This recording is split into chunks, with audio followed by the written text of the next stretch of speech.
Okay, so next tutorial natin naman ay operator.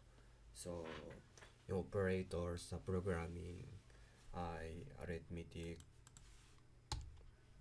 operator, so assignment operator, and comparison and logical operator. So, yun yung apat na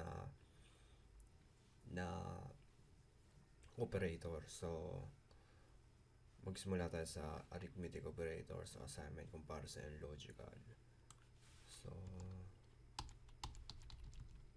So arithmetic operator, ayun yung plus, minus, multiplication, division. So modulus, increment, decrement. Ayun yung arithmetic operator. So, di ba plus, yung ipagpa-plus natin yung variable, pati minus, multiplication, i-divide. Tapos modulus kunin yung remainder and increment. So increment and decrement. So yung assignment naman is equal, plus or equal, minus, and multiply is equal to